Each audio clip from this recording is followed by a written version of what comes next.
ever been in a car when another car came speeding out of nowhere and just barely missed you?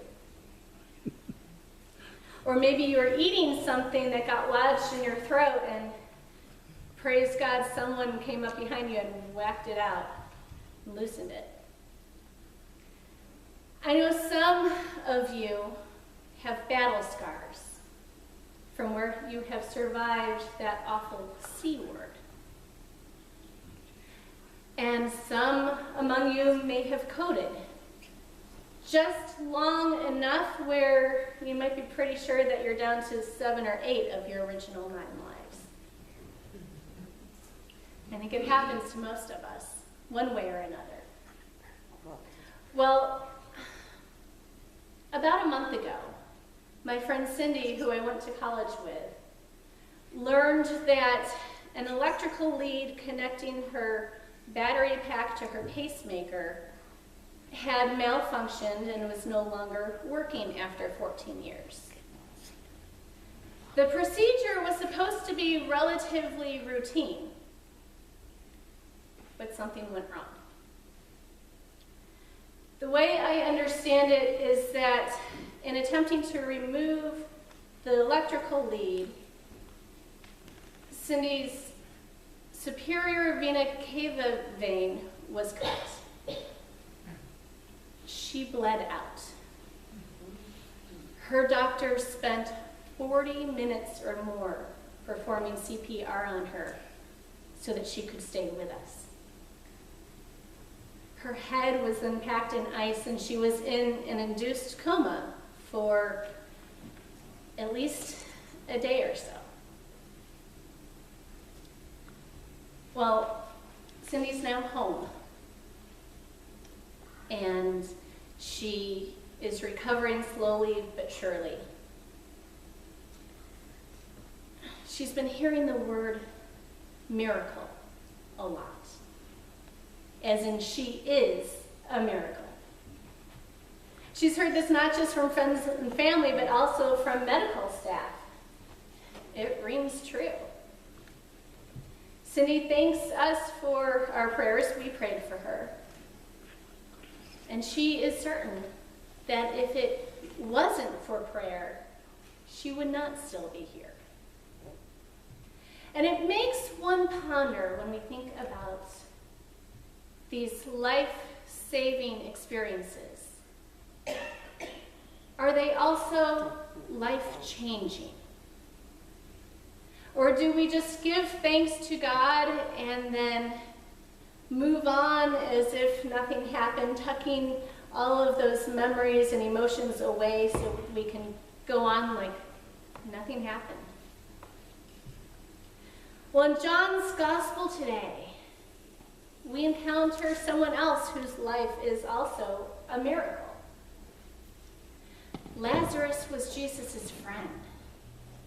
His name prophetically means God helps.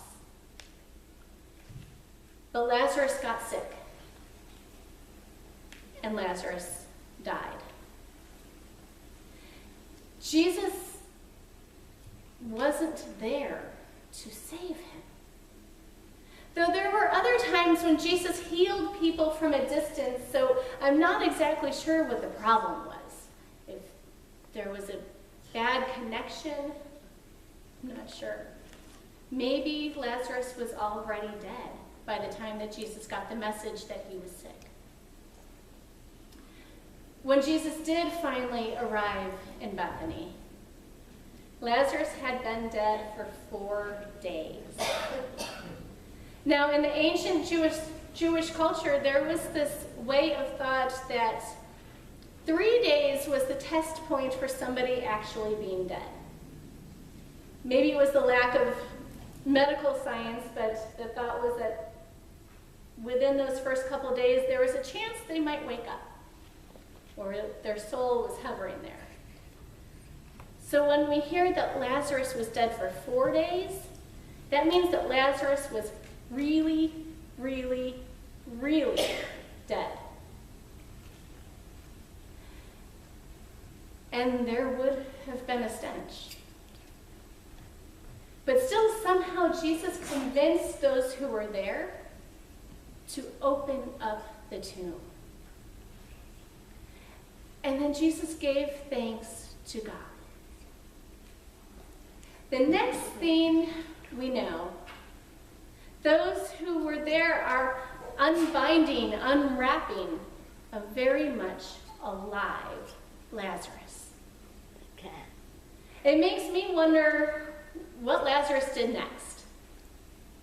Did he run around and sing for joy and do a little happy dance? Did he go to everybody he loved and tell them just how much he cared about them? Was he now fearless, willing to take any risk to share God's message in this world? Was he ready and willing to go wherever God called him? Well, we should know. What do we do? Aren't we just like Lazarus? Maybe not necessarily in our near-death experiences, but in our near-life experiences, where we aren't really living as we're called to.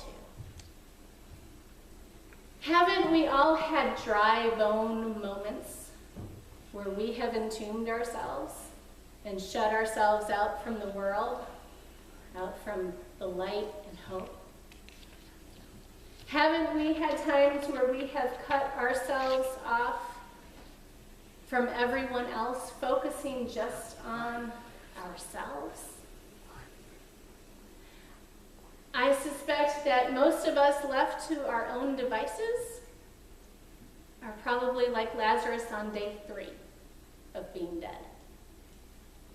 We get so wrapped up in ourselves that we can't even move. We separate ourselves from God and from each other. We are in bondage to sin and cannot free ourselves.